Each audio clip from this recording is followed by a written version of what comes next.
Hello everybody, hope you're doing well and thanks for joining us for another video. Now, the other day, we in the UK were very fortunate to experience a solar eclipse. I was even able to get some great photos of it and I recorded it as well. Now, unfortunately, we didn't experience a total solar eclipse. We saw about 90% coverage of the sun.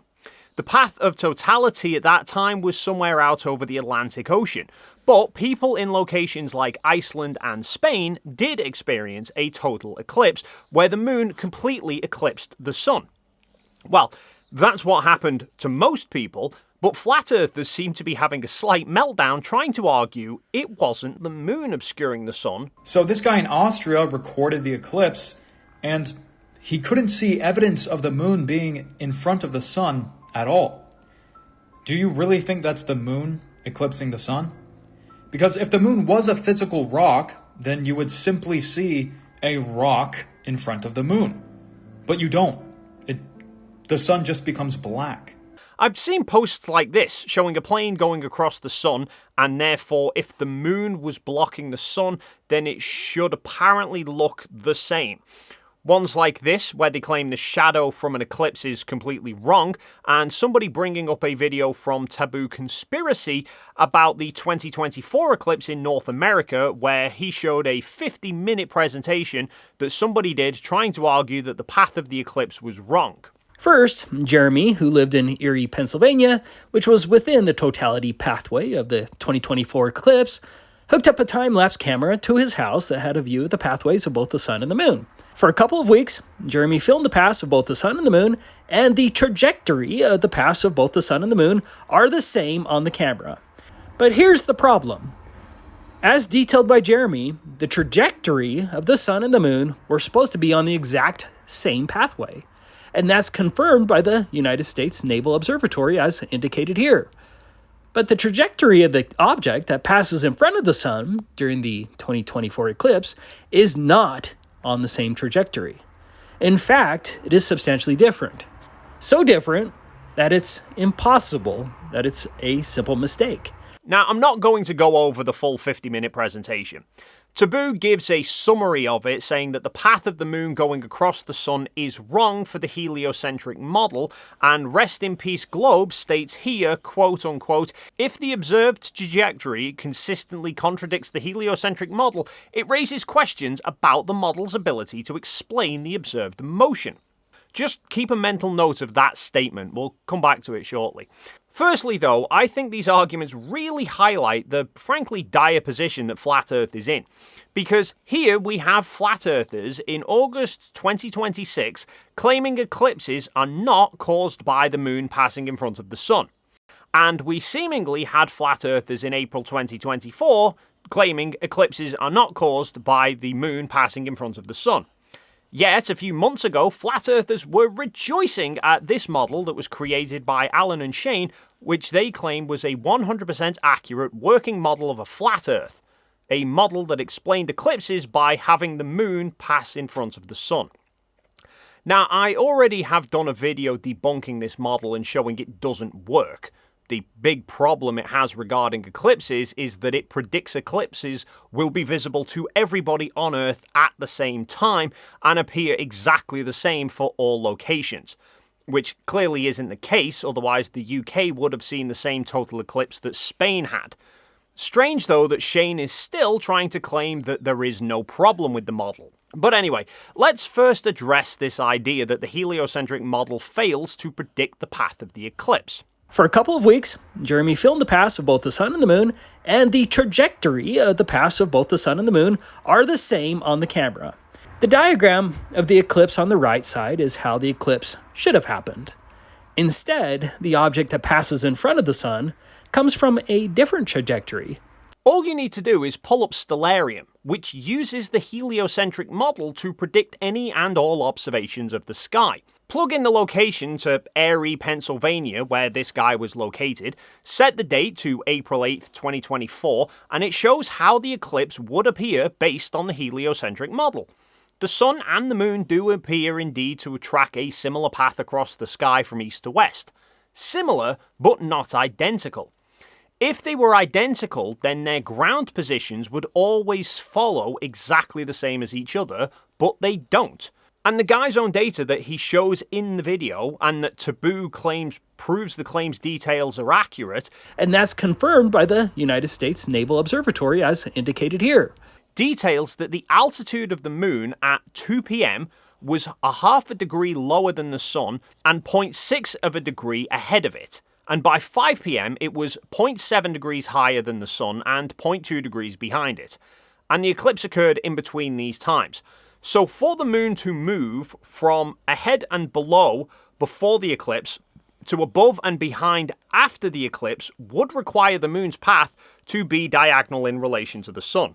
And of course, what doesn't make sense is this is supposed to be claiming the moon doesn't cause the eclipse. Yet his own data shows that the sun and the moon were in the exact same spot in the sky at the moment of totality. The other factor they overlook, though, is the observer's orientation in relation to the sun and the moon. If you keep the camera fixed in relation to the Earth on stellarium and play it whilst looking south, you see the sun and the moon take the path that Taboo claims it should look like.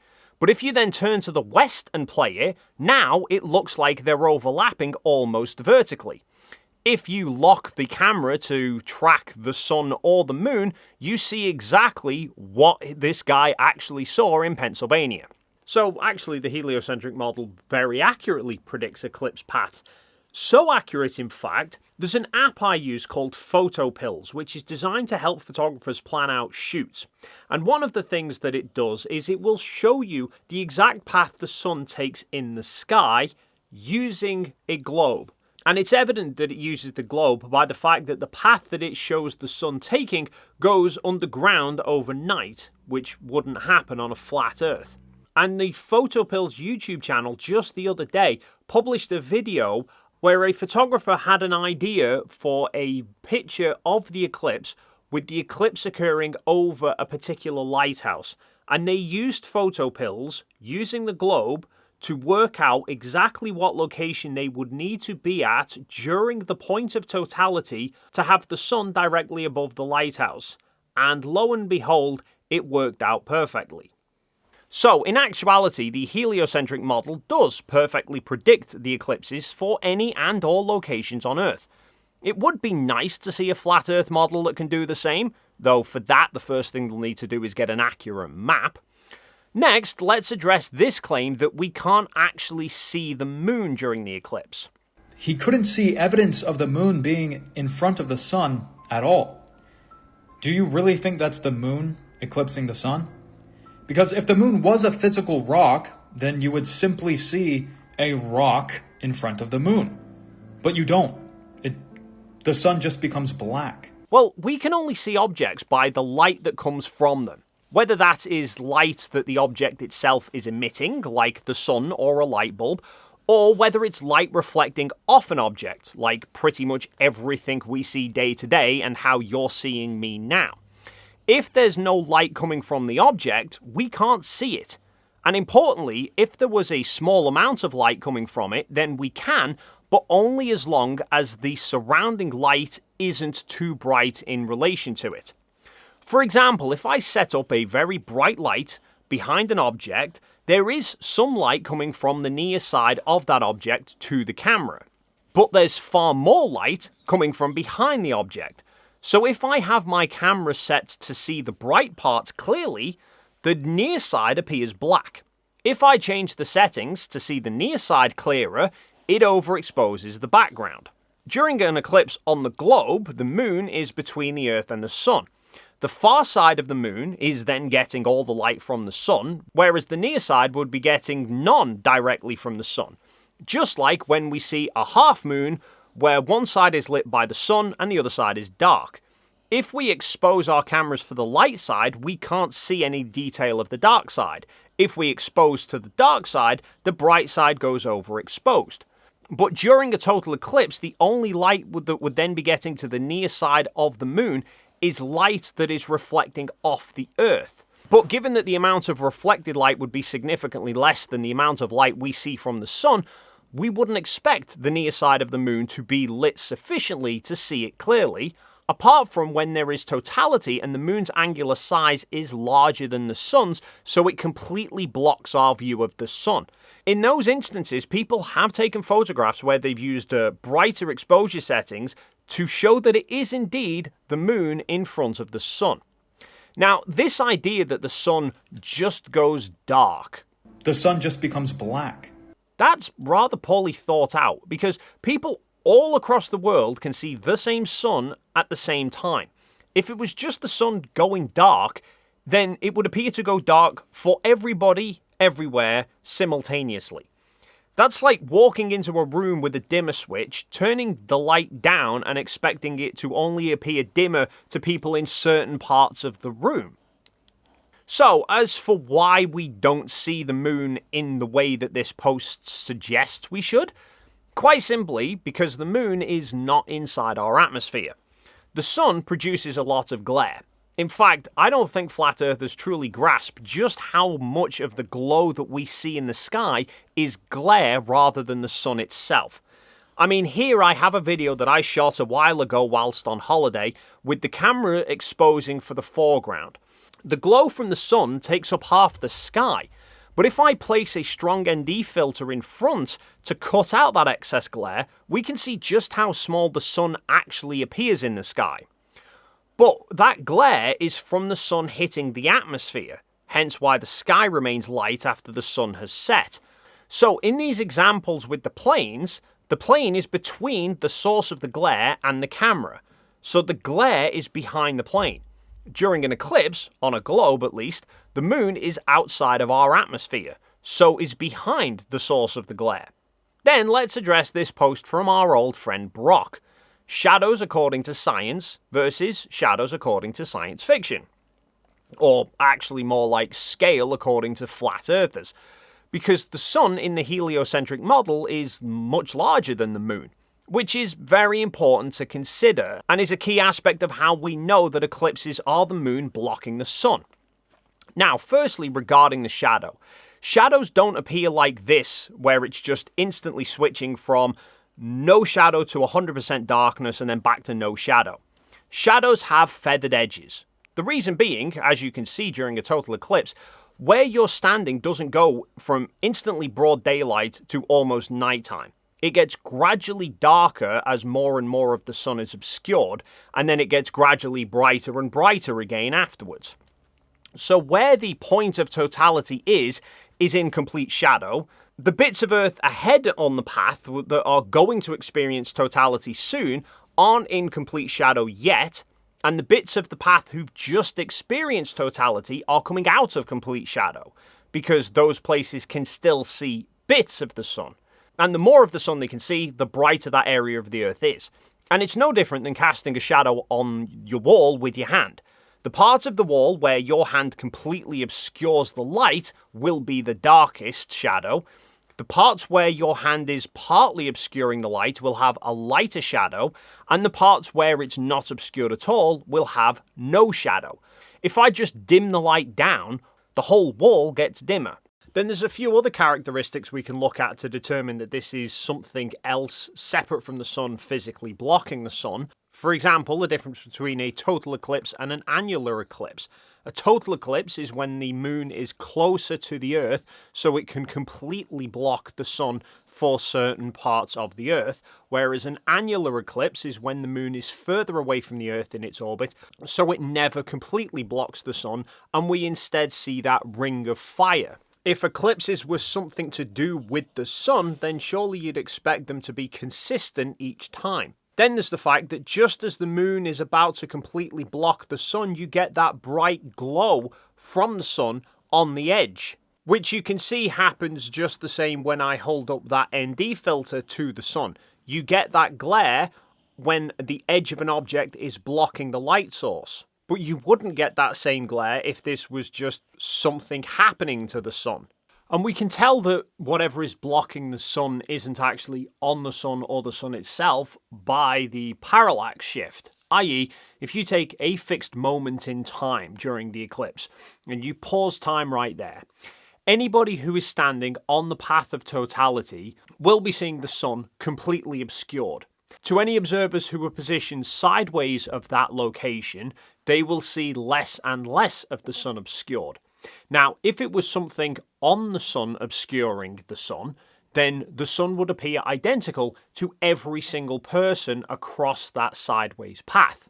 Instead, the amount of blockage is dependent on the observer's location in relation to the sun, which only happens when it's a separate object that is obscured and you have that shift in parallax. In the same way that with this meme where the plane is in front of the sun, the plane only appeared in front of the sun to an observer in that particular location, not to everybody in the world. But of course, the bigger question here, for all the people saying that it's not the moon obscuring the sun, is if it's not the moon obscuring the sun, then where is the moon during an eclipse? Because nobody in human history has ever recorded a total or even partial solar eclipse taking place whilst the moon is visible somewhere else in the sky. I don't even mean just along the path of the eclipse. Nobody anywhere in the world sees the moon at night whilst there is an eclipse taking place somewhere on Earth.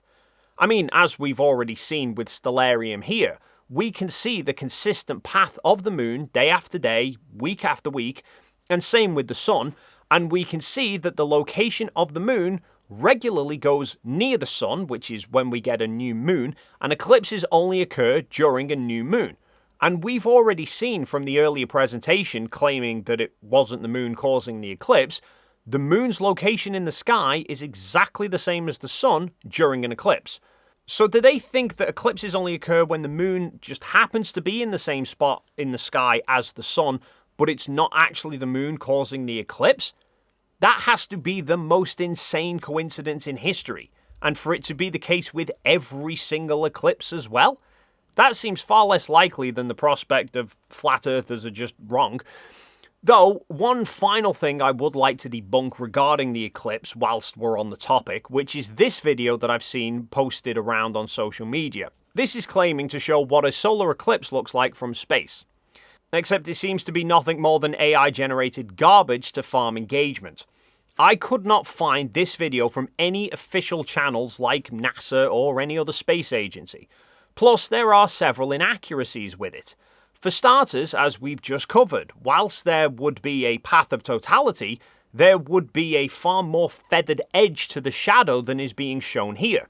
In fact, the 2024 eclipse across North America was recorded by a Starlink satellite, and you can see just how much of a feathered shadow it has. Secondly, the shadow wouldn't appear to grow lengthways like this. More likely, the ISS would just come across the already existing shadow, as seen with the Starlink footage, but even if it was right at the start of the eclipse path, there would be a partial shadow first before the totality, as the moon first begins obscuring the light to the Earth, as seen during the 2024 eclipse from a GOES satellite in geostationary orbit. Though frankly, the bigger problem with this video for me is the claim that the shadow is moving at the same speed as the ISS. An eclipse is the combination of the moon's slow 28-day orbit around the Earth coupled with the Earth's 24-hour rotation, versus the ISS that orbits the Earth every 90 minutes. The ISS is travelling much faster than the eclipse path. Again though, the 2024 eclipse was actually shown from the ISS during a live feed, and you can see the ISS is covering ground much faster than the shadow of the eclipse. So that's going to be it for another video. As always, feel free to leave your thoughts in the comments down below. If you enjoyed this video and you haven't already done so, then please do consider hitting the like and subscribe buttons, and hopefully we'll see you in the next video.